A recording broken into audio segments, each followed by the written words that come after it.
Hello everybody and welcome to today's video where we're going to look at the character of Banquo in Macbeth. One of Banquo's functions in the play is to operate as a foil to Macbeth.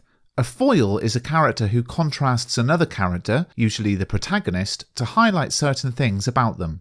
In many ways, Shakespeare presents Banquo as similar to Macbeth. Both are captains in the army, referred to by Duncan as our captains Macbeth and Banquo in Act 1 Scene 2.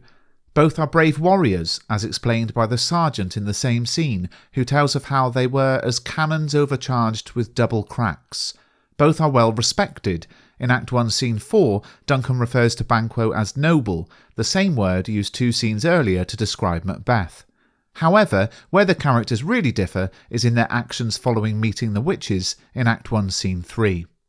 Macbeth receives 3 prophecies, which include the statement that he will one day be king.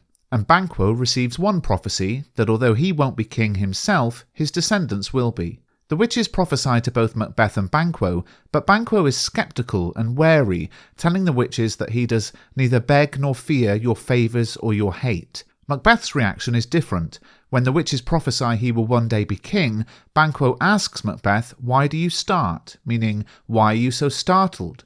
The reaction of Macbeth is all the more notable when compared to that of Banquo. Despite the fact that both of these men, of equal position in the social hierarchy, receive prophecies from the Weird Sisters, only Macbeth takes matters into his own hands and embarks on his bloody campaign of violence.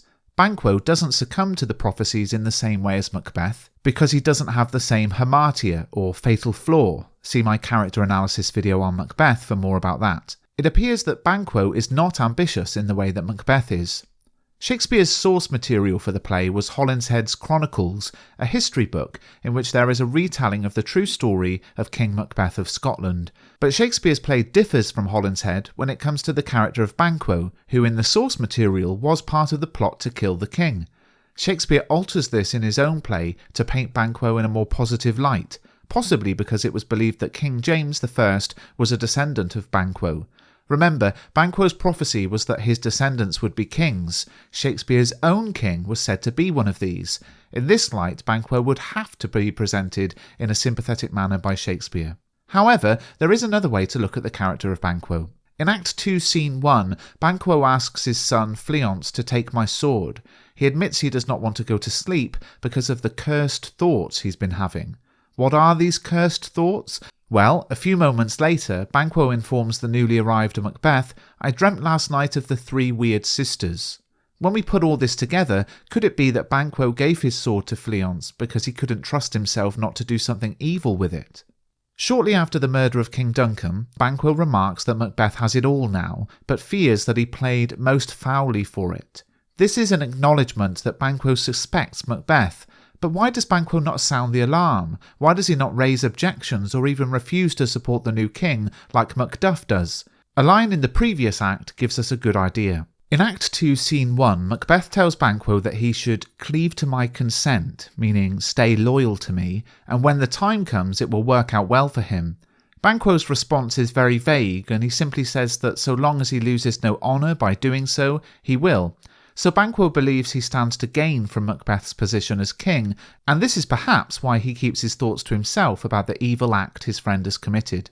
Ultimately, however, Banquo's resistance to evil and his goodness are what cost him his life. When Macbeth agonises over the decision to kill his friend, he refers to Banquo's wisdom that doth guide his valour in Act 3 Scene 1. Macbeth is acknowledging that the thing he fears most about Banquo is his good and wise nature. Many critics observe that Macbeth, representing evil, and Banquo, representing good, cannot exist together. Only one can survive. Whether Shakespeare was simply rewriting the history books in order to please King James I, or rewriting his source material to tell an even better story, Banquo is a character that is often misunderstood in terms of his complexity. He is good where Macbeth is evil, and he leaves things up to chance where Macbeth takes fate into his own hands. The character of Banquo complements Macbeth insofar as he highlights Macbeth's downfall, but Banquo himself is no angel. His actions and his indecision in the face of treason paint him out to be a more complex character than we may imagine. Perhaps Shakespeare is allowing for the fact that nobody is perfect, no person is all good or all evil, but the conflict within Macbeth that leads him to do evil deeds appears to have the opposite result in Banquo, yet more evidence of Shakespeare's fascination with complex characters, contrasts, and opposites. If you found this video useful, please subscribe to the channel and give the video a thumbs up.